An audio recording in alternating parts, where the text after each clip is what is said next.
Welcome everyone to today's webinar put on by UC Davis and the California Fire Science Consortium. This is the second webinar in our Fire Science Pandemic Captive series here. The first one was last week, and that was post-fire regeneration in chaparral systems, and that is archived on video. And we will have another one in a couple of weeks on wildfire risk assessment. But for today, we're lucky to have Kristen Shive and Michelle Coppoletta with us, sharing their expertise on a topic they have spent a lot of time working on. Today's topic is predicting spatial patterns of conifer regeneration after severe wildfire, the implications for restoration. Kristen has spent most of her career working in fire and forest ecology and management, and she is currently Director of Science at Save the Redwoods League. And Michelle Coppoletta is an ecologist for the Sierra Cascade province of the USDA Forest Service, which includes the Lassen, Modoc, and Plumas National Forests. She's had the good fortune to work as both an ecologist and a botanist in this region, something she's been doing for 15 years. Michelle works at the boundary between science and management and is continually tasked with finding new ways to apply ecological research to the challenges of land management in the face of changing climate and disturbance regimes. Before we begin, I just want to give you a brief mention of today's format. The speakers will give their presentations for about 45 minutes or so, give or take. And then we'll have a question and answer period for about 15 minutes after that. So you can either save your questions there, or if you have small questions along the way, you can write those in the chat feature of this. There should be a bar on the bottom of your screen. If you don't see chat, it's probably under the more icon on the far right. And then you can put your question in there. And if possible, the person who's not presenting will be able to answer that along the way. Otherwise, feel free to re-ask your question once we get into the Q&A. Also, while the video and audio for all the attendees should be disabled, if not, please do so, so that we don't have any background noise in the presentation. And then finally, at the end of the Q&A, we will have a short survey just to give us feedback about what you think about the webinar, the interest you have, and maybe some feedback for our presenters in today's presentation. And your responses to those, it should only take a couple minutes, but they really help us cater our focus of these types of webinars and make a better speaker series for you. And with that, I will turn it over to Kristen. Great. Thank you, John. Yeah, so I'm going to kick it off and really talk about the tool that we developed that Hugh Safford is named the POSCRPT tool, which is a predictive tool for post-conifer regeneration. And I'm going to spend the bulk of that time talking about what we developed, and then a phase 2 sort of that is underway and almost done, which has some exciting updates. And then Michelle's going to take over and talk a little bit more about how people have actually been using this tool on the ground. I wanted to note here, as you see at the bottom of the screen, there's a ton of collaborators on both on both phases of this project, and I just wanted to recognize them because this has been a huge effort from a lot of folks over the years. So really briefly, I'm going to mention this because I imagine most people on this call are already pretty familiar. Which is, we're focusing here on mixed conifer and yellow pine forests throughout California. That is primarily those dominated by ponderosa pine, sugar pine, white fir, Douglas fir, and incense cedar. And we know that they had a pretty frequent fire regime historically. And the fires generally burned from low to moderate severity every 10 to 30 years. And there were small patches of stand replacement, but we think those are generally on the order of hundreds of acres. As I'm sure most of you know, that resulted in a heterogeneous landscape, not just of forest structure, but of fuels. And of course, fire exclusion has dramatically increased those. And now we're getting these really big, high severity fires across the landscape. I'm actually gonna turn my video off here because I've got kind of a strange setup. Let's see if I can. No, we'll just make it work. Okay, so as I mentioned, we're getting high severity patches that are thousands of contiguous acres in size. This picture is from the 2014 King Fire, and it's basically the whole of the Rubicon drainage burned at high severity. And of course, one of the big concerns there is the potential for type conversion. So you can see on the far right corner of the image, there's a little bit of green, and those are the green trees that have to act as the seed source for that entire drainage. But of course they don't really, right? Because most of these species distribute seeds in about 1 to 2 tree lengths. So we say like a couple 100 feet of the parent tree. And so that means that the bulk of this area is likely sort of out of the zone of seed dispersal. And that brings up a lot of concerns about the potential for type conversions.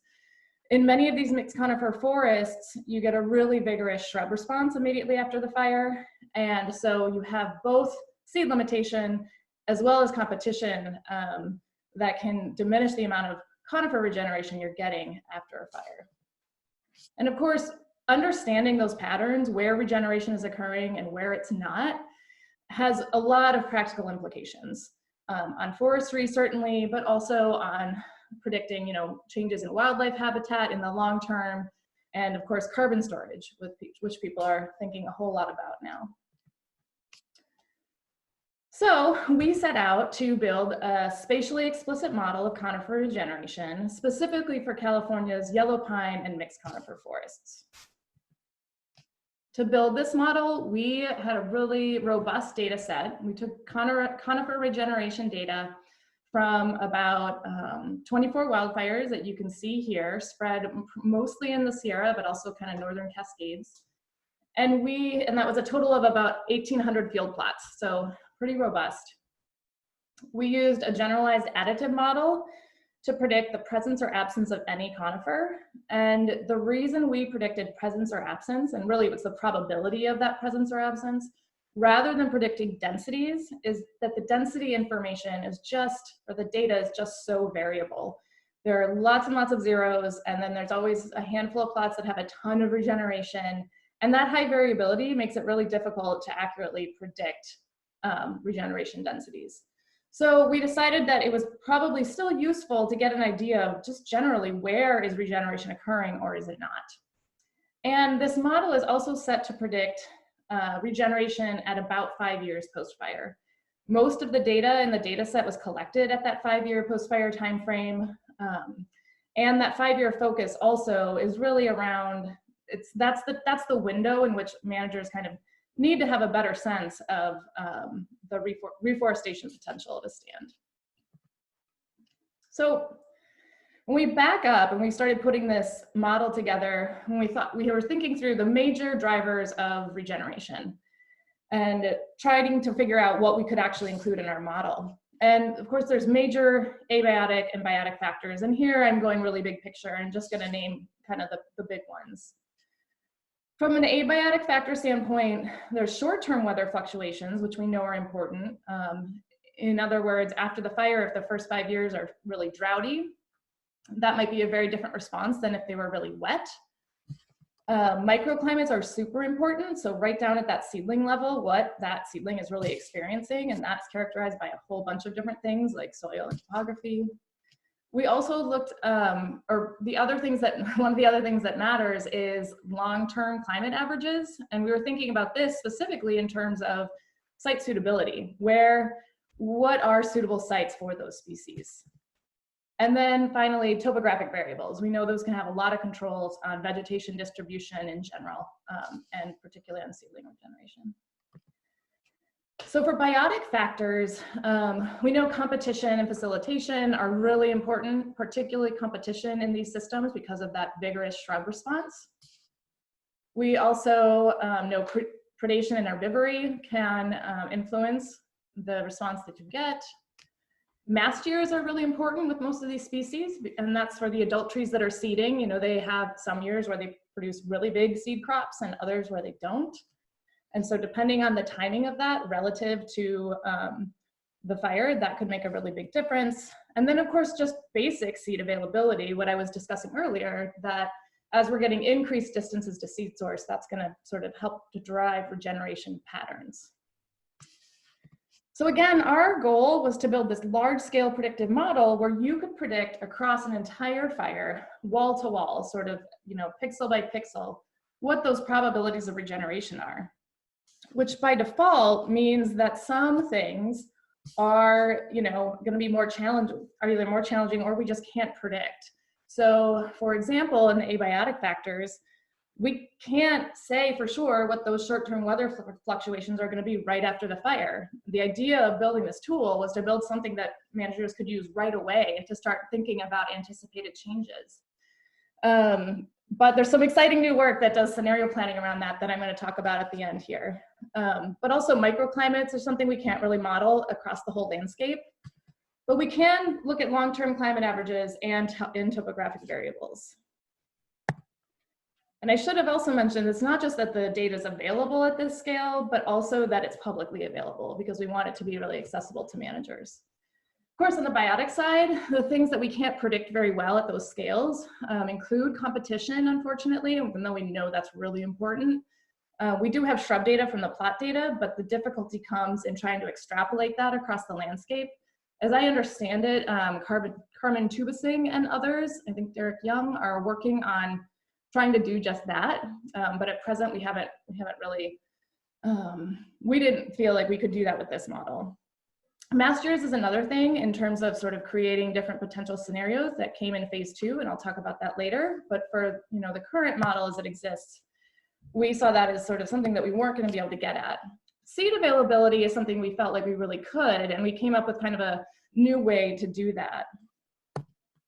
And so really broadly, that means that what went into this model and in what we evaluated during model development included topographic variables, and that's just USGS digital elevation models, and then all their derivatives, so slope, aspect. We also did some different indices like topographic position index, etc.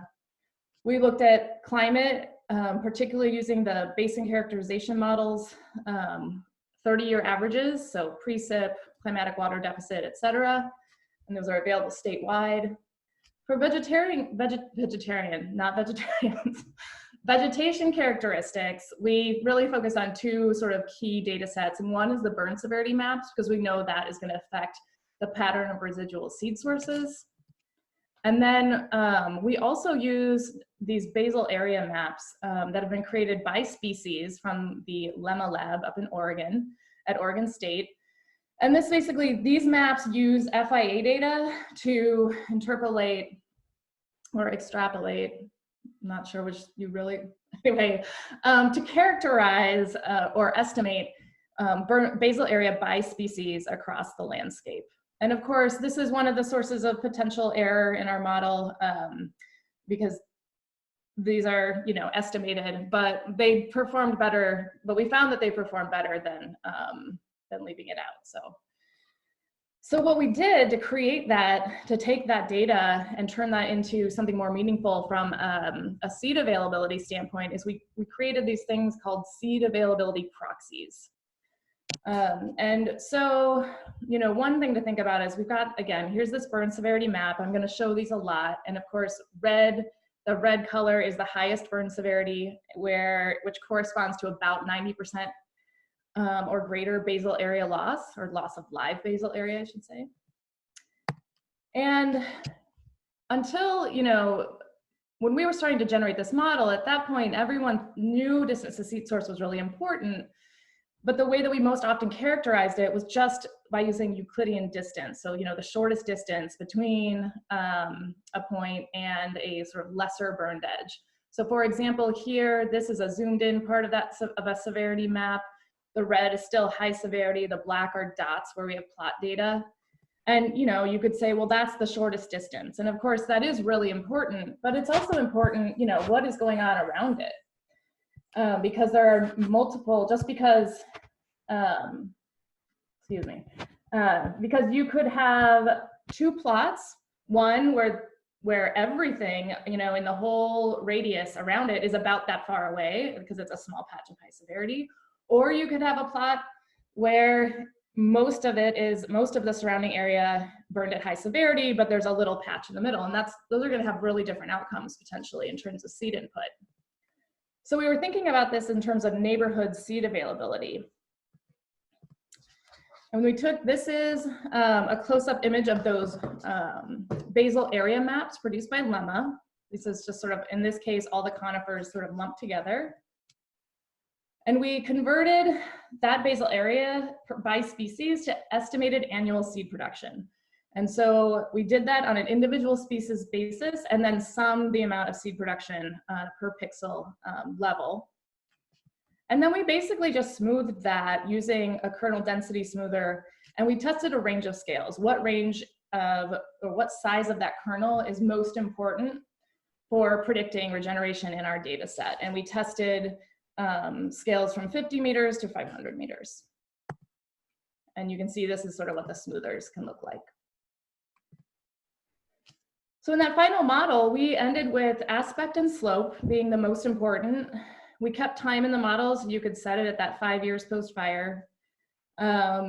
We included 4 climate, long-term climate averages, and that included actual evapotranspiration, AET, annual precipitation, snowpack, and climatic water deficit. For forest condition or seed source, we included burn severity, and it was the initial assessment that performed much better than the extended assessment. So that's the burn severity map made immediately after the fire versus the one that is a year later. And then we also found that that seed availability proxy really improved the model at the scale of 150 meters. The 3 most important by far was burn severity, the seed proxy, and annual precipitation. And in fact, I think, now being a couple years out from this, I think the inclusion of those other climate variables really didn't add much and maybe just added noise. But these 3 things are probably, these are the most important for predicting regeneration in our model. To give you an idea of what these look like, so what you're looking at here on the x-axis, you've got annual precipitation. On the y is the change in odds of regeneration. And don't worry too much about the scaling on the y-axis. I think if you just think of at 1, where that line is going across the graph, that's sort of your expected response at the mean annual precipitation. And as you go above that, you can see anything above that horizontal line is indicating an increase in the odds of regeneration, and anything below it is indicating a decrease. So you can see here there's a pretty consistent increase in getting more regeneration at wetter sites, which is not really too surprising. In terms of burn severity, it wasn't quite as clear at the lower end of burn severity, but as you get towards the higher end of burn severity, we're seeing a real decrease in the odds of regeneration. And that red line there is a rough estimate of where that threshold between what we classify as moderate and high is. And then so lastly, the 3rd major variable in this model is that estimated annual seed input. And you can see there's a pretty continuous increase in the amount of regeneration, or an increase in the odds of regeneration as you get increased seed input. Okay, so this is always the sort of the crux piece. It can be the hardest one to explain, and I don't know if I've gotten any better at it. So to validate the model, we used a cross-validation called leave one out validation. So we would leave out 1 fire, take the remaining 23 fires, run the model, and then predict on that fire we left out and see how the model did. And so we did that 24 times. And so that means that we kind of had we validated it by testing it on each fire individually. What you can produce from that is, and this is where it gets a little bit confusing, but bear with me, is a reliability diagram, and that's what's shown here. And if you look on the x-axis, what you see is we've sort of binned it into 5 probability classes. So that varies from low up to high. And so what the reliability diagram is doing is saying, okay, let's take the rim fire as an example. And that's that big pink one there. In low, it's right at the median. And we can say, okay, where we left rim out, and now we're predicting on the rim fire. And our predictions classified 10 of the plots that are on the rim fire in our original data it classified 10 of them as low, as having a low probability. And then we can actually look at the data in the rimfire and see, well, how many of those 10 had any regeneration? And in this case, that looks like about, I don't know, we'll say it's 10%, or maybe it's 12, it's hard to see. So that means that 1 out of those 10 actually had regeneration. So that gives you your actual frequency of positive cases on the y-axis. So we plot those for all of the fires, and then what you get is for each probability class, you get a range of what was sort of really out there in our data in terms of the actual frequency of plots that had any regeneration. If that feels confusing still, I'm going to sort of talk about this in a simplified way as I look at the results. So again, this is what managers usually get after, right after a wildfire, is they'll get this burn severity map and asked to start planning on the many, many thousands of acres. And this is the output that comes from the tool. And so you'll recall that these prediction classes relate to the probability of observing at least one conifer, that's that presence or absence, at 5 years post-fire. And we have these 5 classes, and those correspond to the observed probabilities here in this graph. And I think the easiest way to think about it is if you're in the low category, that median is around 10–12%, but it's possible to have up to, I think the top, if you look at the top of that quartile range, it's possible to have up to 35% of the plots that you would sample actually have regeneration. And you can see there's a lot of overlap between the neighboring groups here, but there's really good sort of separation at either end. And so I think hopefully if you can in some ways think about these as relative probabilities. Of course, what managers really want, as I mentioned earlier, is the densities. And again, I think because it's the data were just so variable, we really weren't able to predict that in the model. But what we can provide here is what our field data from the 1,800 plots, when we classified it into all of these sort of bins of low, moderate, all the way up to high, based on that suite of characteristics in the model. You take a point on the landscape, and given a suite of characteristics, it kind of bins it into one of those places. So we averaged all of the plot data in each of those classes, and there you can see that for low, the mean is 58 and the median is 0. Median is might be more meaningful here because it's really sort of, the mean is really heavily influenced by those really, really big outlier plots. But this gives you just something to sort of to look at and reference as you're thinking about what might be going on out there. Okay, so that was sort of version 1 of this tool. And it was basically completely funded by the Forest Service through the Region 5 Ecology program while I was getting my doctorate at Berkeley. And the paper on that is out if you want to really dig in. There's also a research brief for managers, which is great, and that Michelle helped or pretty much wrote. And then what I'm showing you here is the current state of the model itself. So for the folks that are running the model, they need still a little bit of sort of savvy with R for running statistical models, and ArcPy in ArcMap, which is a sort of the under the hood language of ArcMap. And the code is meant to be very like pull and plug kind of. It should be pretty ready to go, but issues can come up, and so folks who have a little bit more savvy with these programs are the ones who have been running it. Which is a good segue to what's now happening in the sort of phase 2 or version 2 of the model. So I want to briefly go back to this, this slide about models and limitations.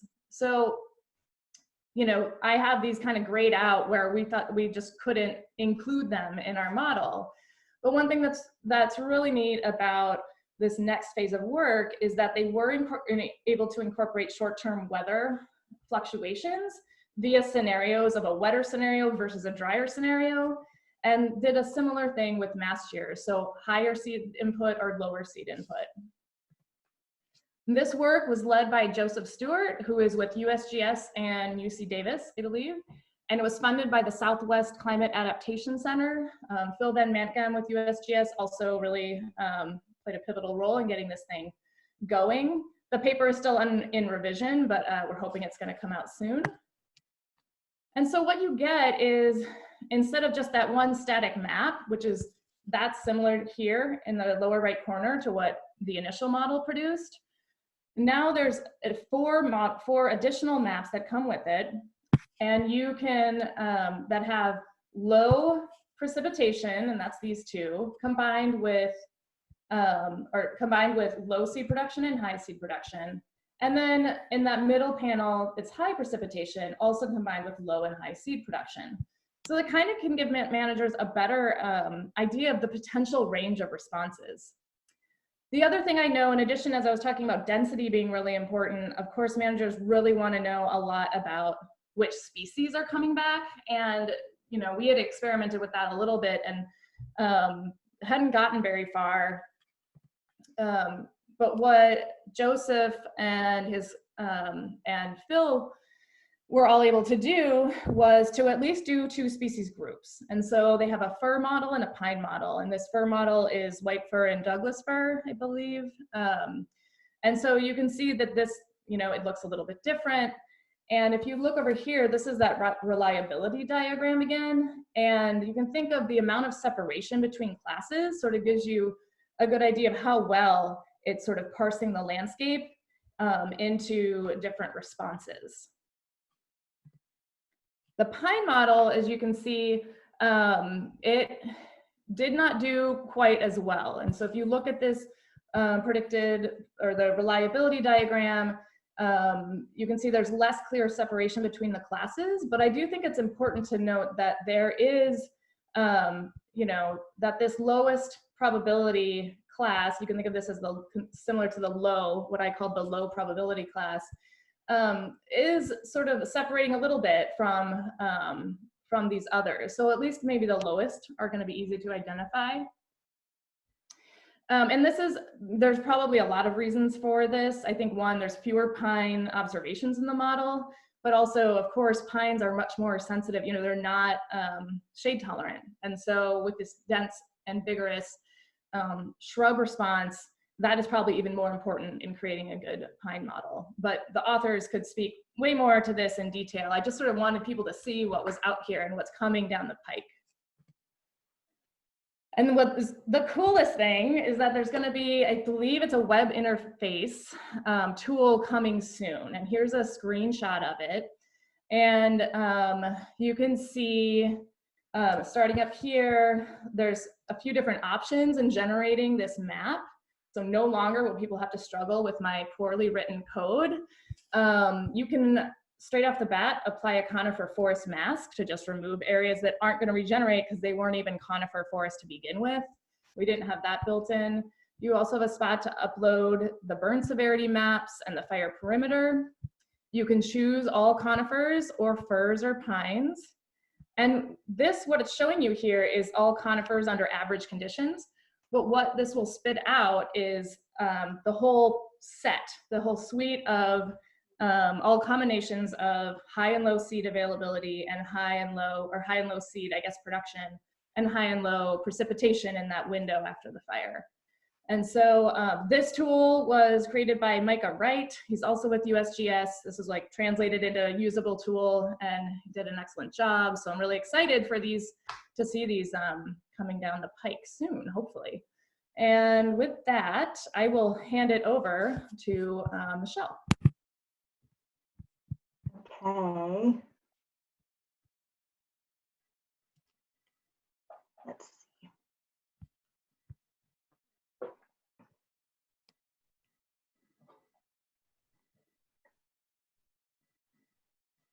Okay, can everyone see my screen? Yes, we can, Michelle. Okay. Thank you. So as John mentioned in the introduction, I'm an ecologist with the Forest Service. And one of the cool things is that our regional ecology program has had the opportunity to run this POSCRPT model for pretty much most of the large fires that have occurred in the region over the past few years. And what I've come to realize is one of the really powerful things about this tool is that we're able to run it as soon as fire severity data is available. So we can really quickly generate maps showing predictions of conifer regeneration, and they can feed right into post-fire restoration planning efforts, which most often occur almost as soon as the fire is contained.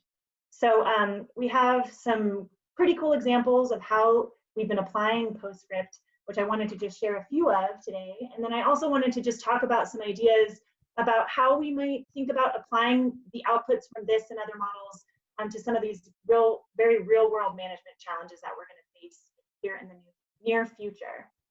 So the first example that I wanted to talk about was from the 2018 ranch fire, which occurred on the Mendocino National Forest.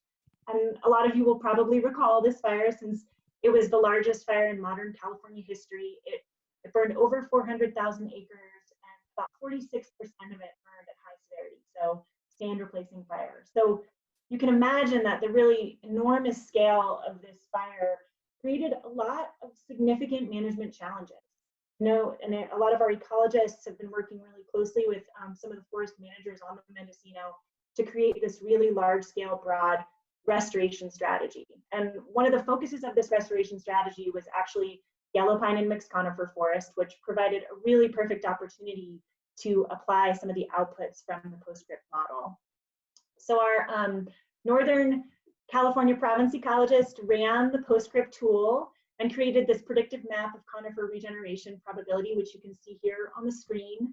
And if we focus just in on areas that were yellow pine and mixed conifer forest prior to the ranch fire, you can see that the model predicts about 6% in that really, those two lowest regeneration potential categories. So those are the brown and the tan color in this map. And what this means is that in general, you have about or less than a 40% chance of finding one conifer seedling 5 years after fire. In contrast, about 80% of this fire, which is shown in dark blue or green, had pretty high probability for regeneration. And what that means is you have, 80% or more probability in general of finding a conifer seedling 5 years after the fire. So our ecologist combined these POSCRPT outputs with several other data sets, including some of the pre-fire vegetation maps, the fire severity maps, some climatic water deficit predictions, and then also some insect and disease risk maps that were available for the region. And they combined them to create this really interesting spatial map of potential restoration opportunities in this large landscape. Oops. And this map shows just kind of the draft version of some of those restoration opportunities. And I wanted to just walk through a few examples just to illustrate how POSCRPT outputs can really inform and guide these really large scale planning efforts. So in this slide, the green polygons are where managers identified areas where the fire really created effects that were pretty close to the desired conditions. And in these areas, they had determined that they would really like to maintain or promote these conditions. And if you think about some of these areas in the fire, they could be areas that burned at high severity, but perhaps in pretty small patch sizes, so less than 100 acres. And they're areas where the POSCRPT tool predicted pretty high levels of natural conifer regeneration. And most importantly, there are also areas where suitable climatic conditions exist for actually promoting conifer establishment and growth. And in some of these areas, your restoration goal might be actually to support natural regeneration of conifers. And some of the actions that you might take might include monitoring, just to ensure that these areas are really regenerating on their own, and that if they are regenerating, they actually have the right species and density to meet your goals. So some of these areas, you might actually just be monitoring to make sure that you don't need to do any additional management action. The next slide shows these yellow and orange areas, and these are areas where managers identified the need to take some sort of management action. So these areas include potentially large patches of high severity fire, or areas where the fire really burned outside the natural range of variation. And in these areas, we also had pretty low predicted probability of natural conifer regeneration, but we had really suitable climatic conditions for conifer forest establishment and growth. So in here, our goals would be to reestablish conifer cover, and our action would be planting conifer seedlings. So these areas show areas where we might really focus our reforestation efforts. And then the third area in this kind of large, broad scale restoration opportunity map is these small portions of kind of brick red polygons. And these are areas where managers might actually need to reconsider or reevaluate their desired conditions. These are areas that burned outside the natural range of variation, so they're burning at high severity and large patch sizes, and they're much less likely to support conifer forest in the future, which we determined based on the POSCRPT outputs. But these are mostly due to pretty unsuitable climatic conditions. So in these areas, your goal might be to enhance the resilience of this developing vegetation to future insect outbreaks or wildfire. And here you might actually choose to promote hardwood species, or maybe even choosing seed lots from lower elevational bands for species that might be more drought tolerant. So you can see kind of from these general maps how predictions of conifer regeneration from tools like the one that Kristen and others have developed can really be combined with these other data sets to identify these restoration opportunities across even really, really large landscapes like the ranch fire. The next example I wanted to provide was one that really is a much more focused application of the POSCRPT tool. And I think after working with managers on a number of these fires, I think this is probably the most common way that this tool has been applied. This is a fire that burned on the Plumas National Forest, the Walker Fire. It burned last fall, and it burned about 57,000 acres, and about half of that burned at high severity or stand replacing fire effects. I ran the POSCRPT model pretty much as soon as fire severity data were available, and then if you look, so here's the outputs from that model.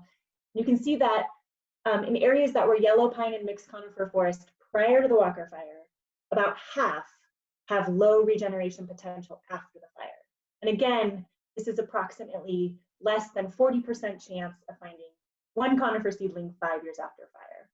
In contrast, we only had about 8% of the area predicted to have a really high likelihood of natural conifer regeneration 5 years after the fire. So a different looking scenario than the ranch fire. And really the severity and size of the Walker Fire made it a really high priority for management. And I think it was almost immediately after containment that a lot of foresters started doing field reconnaissance on this fire and selecting initial sites for planting. And then what the silviculturists did was they overlaid the proposed planting units with the outputs from the POSCRPT model, and what resulted was this graph below, which you can see from the silviculturist report. And they found that about 4,000 acres, or about 80% of the units, were really in those lowest prediction classes. And then she used this information to really further refine and prioritize, and even in some cases reevaluate those units. And right now they're currently in the process of analyzing them under NEPA. So I think this is a really practical and useful way to actually communicate some of their proposed actions. Oops. So I wanted to highlight some other potential ways that we can use this model, and some of which are either currently being explored or initially implemented. And one thing I want to really highlight is that I think as managers, we really often focus our attention on those portions of the map and those portions of the fire where we have really low regeneration potential, because these are justifiably so, the areas within the fire that really need active reforestation. But I think it's also really important to recognize that the Forest Service also strongly encourages documenting or certifying areas of natural regeneration. And so we're trying to apply this tool on the Lassen National Forest to identify areas using the POSCRPT tool that have potential natural regeneration. We're going to be conducting field visits to assess whether the natural regeneration that's occurring is the right species and the right density. And if they are, we're planning on inputting that data into our database of record, which for those of you who work for the Forest Service know that would be FACTS, or our treatment tracking system. Because natural regeneration after fire is actually counted as reforestation. And so if we have the capacity, POSCRPT can actually help us identify areas of naturally regenerating conifer stands and can actually help us meet some of our larger reforestation targets. So I think that's a really interesting potential application of using this POSCRPT tool. Another idea that I've heard from a number of the foresters that I've worked with is, in general, when we're thinking about reforestation, we often prepare a site for planting, which generally includes reducing fuels to reduce the risk of severe wildfire in that developing stand. And a lot of foresters have expressed concern that we have these similar post-fire fuel loads in naturally regenerating stands. So one idea for the POSCRPT outputs could be to identify areas within these fires that have high probability of regeneration, but have potentially high fuel loads, and design fuel reduction projects to actually reduce those fuel loads to increase the resilience of those developing early sterile stands. Another concern that I've heard, and Kristen briefly mentioned this, is managers say, well, the stand is regenerating, but it may not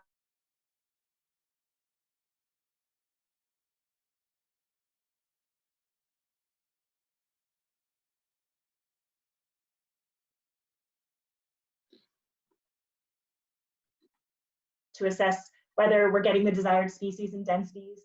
And then maybe we could alter some of our planting densities. Yeah. Can you just back up? You froze for a little bit there. So maybe just under that, another concern part, if you want to just repeat that. Okay, sorry. I live in a very small town with terrible internet, so I apologize.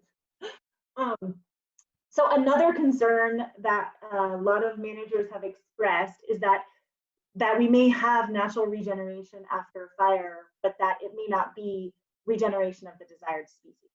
So one idea is to use POSCRPT to identify areas of potential natural regen, and then conduct site assessments to figure out kind of the composition of the surrounding stand and your potential seed sources, and then think about how you might alter planting densities, maybe considering planting lower densities of pine, or even considering seed lots from maybe wider elevational bands, just to think about maybe realigning the species composition in that developing stand. So that was just another idea about how you might include some of these POSCRPT outputs into management. But I think, you know, for those of us that develop and implement tools like this, or develop tools like this, I think it's always important to check in with the people that actually use them. So I'm constantly asking for feedback from managers about how they're using these tools and whether they find them helpful. And I've gotten really a lot of positive feedback from managers about these outputs. And many emphasize that it's a really important tool for communicating their goals and objectives. And I like this quote from the silviculturist that I work with, who said, you know, don't underestimate the importance of validating what we already know. I think that's really funny. It might be discouraging to some that, you know, in this world that are using these models, or developing these models, but I think it's really important. And I really like this quote, because I think it's really important to stress that these models will never replace a manager's knowledge of a site or a landscape. They just won't. And that really models like this can't be used alone in isolation, you know, as a decision-making tool. And that there are so many factors that go into the decision about where to plant after a fire, right? All those variables that Kristen talked about and that were included in this model, like fire severity patterns and distance to live trees. But there are also a number of other factors, like our ability to salvage or prepare a site for planting, or a suite of economic and feasibility factors. So it's a really, really useful tool, but it can't be used alone. But I do really think that it's invaluable for helping to communicate our rationale. I don't think as foresters and forest managers that we're always really good at this piece of what we do. I think a great example of this is that we often get hung up on some of the more controversial aspects of reforestation. I'm thinking about salvage logging, which can often be a really important step in preparing a site for planting. The POSCRPT model outputs can really help us to communicate, I think, both internally to our internal teams and to members of the public, more of our long-term goal, which is to reestablish conifer forest. And it can really demonstrate that we're thinking beyond kind of the immediate post-fire impacts, and really considering factors like climate and other important considerations that will really impact post-fire forest establishment. And I think really importantly, it helps us to communicate the consequence of the no action. You know, that without active intervention, that we have in some places, in many places, we have a really low probability of actually regenerating conifer forest on their own. And then just some other kind of, I think, benefits of this model is that I think is really well articulated from the ranch fire example, is that it can really help with planning across these incredibly large landscapes. You know, managers are not able to do reconnaissance on 400,000 acre fires. And so really being able to quickly identify opportunities and then use them to prioritize treatments or even areas where we're going to focus more attention is a really invaluable tool. And then lastly, I think from my perspective, one of the great side effects of this model is that they can really help managers to see some of the more non-traditional tools that we might, or projects that we might actually consider as we're moving forward. Things like conducting fuel reduction in areas with potential for natural regeneration. And these kinds of non-traditional project ideas might not always be apparent in that kind of initial rush to get seedlings planted after fire. So I think those are really invaluable applications of this tool. So that's actually all I have. I hope that you have a really good understanding now of what the PostScript tool is and some of the great new developments on the horizon, and are thinking about how it can be used. And for those of you that are managing post-fire landscapes, I really hope that you'll be able to incorporate models like PostScript into some of these planning efforts and really find kind of new innovative ways to apply them. So that's all I have, and I think we wanted to open it up for questions. Great, thank you, Michelle, and thanks, Kristen. It's really great to have basically both the designer and the user, sort of the race card builder and driver, talk to us about this both. So with that, people listening, if you have questions or comments for the presenters, you can put those in the write those in the chat, and then I will address them as they come up. If they're specifically for Kristen or specifically for Michelle, maybe say that. But otherwise, I will ask your questions as they appear.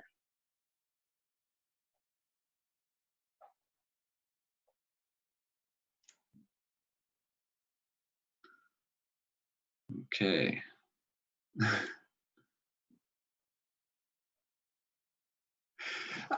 While we're waiting, just curious, have you guys, either of you gotten any kind of interest outside of California, from folks outside of California, for how to apply this tool elsewhere or adapt it? I've heard some, yeah, I mean, at a conference, there were some folks who were thinking like, how easy would this be to create one for our, you know, for our system? And I think, you know, you want, I think a serotinous system, it wouldn't work, but in other sort of dry conifer forests that require on seed from a live tree, I think as long as you have a lot of, that's one thing, this is really data hungry. So you need really, really big data sets. I don't know how serious those people are about actually doing it, but there was sign of some interest. And I think also even within California that Hugh and Michelle might know more about this, that some folks in the Southern California province were looking at trying to adapt it for maybe big cone Douglas fir. So yeah. Great. One question here just came up, not more of a general question, and then I can answer, is that James says this is really exciting work. Is the webinar available for others to watch or to forward to them? And yes, it will be, the video will be posted probably on the Aggie video site. I will send out, that's the UC Davis site, but I will send out to all the people that were on the email listserv a link to that video when it's posted. That'll be sometime next week. And then a question from Hugh, how might we get to models that accurately predicts species-specific responses? Well, I think first you get a crystal ball.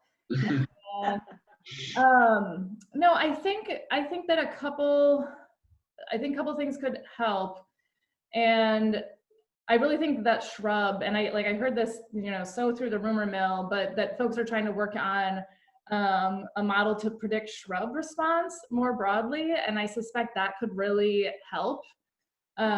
Because we have such species-specific responses in the pine versus the firs. But they're also with pines, you know, critters move around. I think their seeds a lot more, and sorry, I got some pop up here. And so I mean, I think that the shrub cover is kind of the best bet. Otherwise, having really refined data about the stands that are contributing seed is the other big one. You know, if we really knew, you know, if we had total survey data of, you know, the composition of the surrounding stands, I think you'd have a better idea of what at least your seed input is. And then there was just a follow-up comment to my question from Joe Stewart, who said that Phil Van Menkum has been in conversation with folks in the Southwest about using post-fire data to develop similar tools. So that's good enough. Thank you, Joe. From Rita, we have Rita asked, does the probability of seedlings coming into those areas nearest to the seed source also include potential number of seedlings? Areas heavily stocked versus not, or only a few seedlings per acre? I missed the end. So areas, so I guess basically, does the problem areas heavily stocked versus only a few seedlings per acre? Yeah, you know, it just predicts that presence absence. And you can use that table that I included, which reflects some mean and median densities that we observed on our plots in those classes. But, and that should give you a rough idea of sort of differences in magnitude between the different areas, but it doesn't, there's no sort of nice and easy threshold that we feel like we can adequately predict as is. And so I don't know, Michelle, if you can speak any more to how you've thought about that in terms of like meeting thresholds, et cetera, or if that's just a follow-on field visit. Right. It can be really confusing, I think, because some of those, if you compare some of the mean and median, or mean particularly, to some of our stocking guidelines, it can look like some of the really low regeneration potential plots are actually heavily stocked. So there is some real caution using those density estimates. But I think on the Mendocino, what they've done is used kind of those just higher probability as representing meeting our stocking guidelines versus not. But I don't think that there's actually a real clean way to kind of correlate some of our stocking guidelines with some of this data. It would require field verification. Hugh adds that comment, but the model actually does predict densities. It's just that the error bars are high. Is that right, or not? It's not predicting density. So the model, it's a binomial model that predicts presence or absence and gives you a probability. We can relate those classes to what we found in the field. So we can literally say, well, okay, you know, I was talking about that leave one out validation, and we can say everywhere that got classified during that process as low probability, what actual regeneration numbers did we see on our 24 fires? And there's pretty big error bars, but it's, but there is separation between the classes.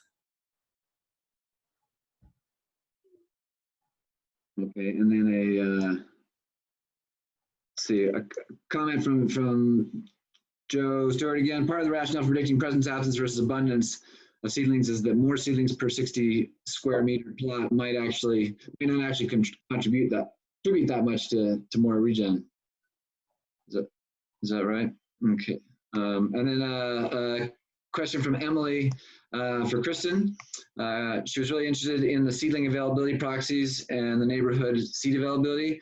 How do you think predictive availability of these might compare to Euclidean distance to seed source measured in the fields rather than Euclidean distance measured to lower severity raster pixels? So it did a little bit better. The field data, we actually compared that, and that's in the paper.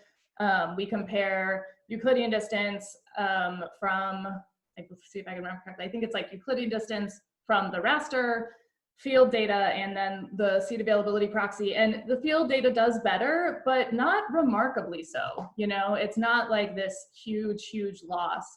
And I suspect part of that, I've been thinking about this with other regen studies I've done, is like crews are moving fast, they're in the field, and what does it mean if you're near the top of a ridge? Like crews don't hike up to look and see if there's actually a tree right on the other side of the ridge or around a hill slope, etc. So I think basically, of course, the field data would be great. That would always be better.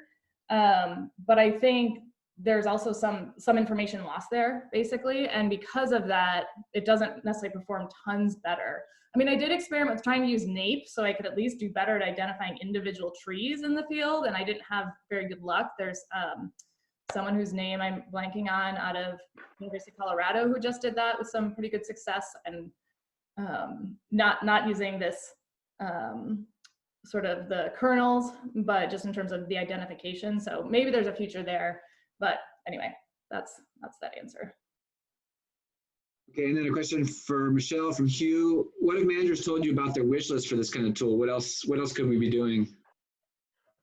Well, I think that the new tool that Kristen developed or presented is gonna address a lot of that. But I think the main question, the main desire is the species predictions. You know, that, and I think also being able to account for delayed mortality.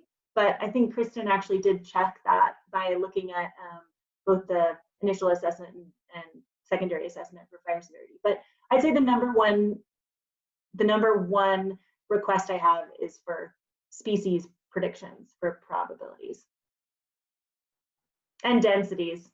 But yeah. Right. Any other questions for presenters? All right, before people go, remember there's a poll right after this. I'll launch it in just a second as soon as we're done. But then I just wanted to thank again both Kristen and Michelle for a great presentation today. And there, as you can see, their emails are here on this last slide. So if you have questions directly for them, feel free to write them. Or if you have some request from me, feel free to send that to me. It's in that email that you should have gotten inviting you to this webinar, but it's also jnwill, W-I-L-L, at ucdavis.edu. And with that, thanks Michelle and Kristen, and the poll is to be launched right now. Bye. Thanks everybody. Thank you. Thanks.